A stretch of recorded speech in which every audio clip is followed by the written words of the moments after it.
أعوذ بالله من الشيطان الرجيم. بسم الله الرحمن الرحيم. قل هو الله أحد الله الصمد لم يلد ولم يولد ولم يكن له كفوا أحد. بسم الله الرحمن الرحيم. قل أعوذ برب الفلق من شر ما خلق ومن شر غاسق إذا وقب ومن شر النفاثات في العقد ومن شر حاسد إذا حسد. بسم الله الرحمن الرحيم. قل أعوذ برب الناس ملك الناس إله الناس من شر الوسواس الخناس الذي يوسوس في صدور الناس من الجنة والناس. بسم الله الرحمن الرحيم. الحمد لله رب العالمين. الرحمن الرحيم. مالك يوم الدين. إياك نعبد وإياك نستعين. اهدنا الصراط المستقيم صراط الذين أنعمت عليهم غير المغضوب عليهم ولا الضالين. بسم الله الرحمن الرحيم. ألف لام ميم. ذلك الكتاب لا ريب فيه هدى للمتقين الذين يؤمنون بالغيب ويقيمون الصلاة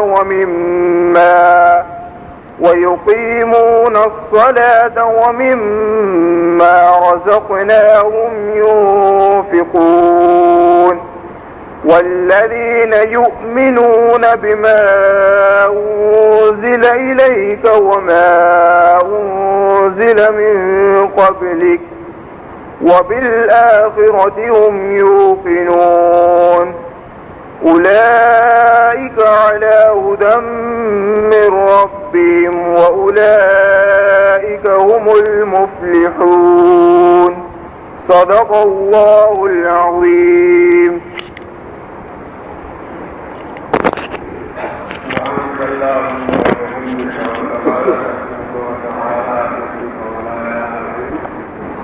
لا إله إلا الله له السنة الذي لم يلد ولم يولد ولم يكن له كفوا أحد لا إله إلا الله الرحمن الرحيم في السماوات والأرض اللهم صل على سيدنا ومولانا محمد وعلى آل سيدنا ومولانا محمد كما صليت على سيدنا إبراهيم وعلى آل سيدنا إبراهيم إنك حميد مجيد اللهم بارك على سيدنا ومولانا محمد وعلى آل سيدنا ومولانا محمد كما باركت على سيدنا إبراهيم وعلى آل سيدنا إبراهيم إنك حميد مجيد ربنا ظلمنا أنفسنا وإن لم تغفر لنا وترحمنا لنكونن من الخاسرين ربنا اغفر لنا ذنوبنا وإسرافنا في أمرنا وثبت أقدامنا وانصرنا على القوم الكافرين ربنا آتنا في الدنيا حسنة وفي الآخرة حسنة وقنا عذاب النار اللهم وفقنا لما تحب وترضى من القول والعمل والخير والنية والإخلاص اے اللہ تو ہمارے گناہوں کو معاف فرما ہماری خطاؤں سے درگزر فرما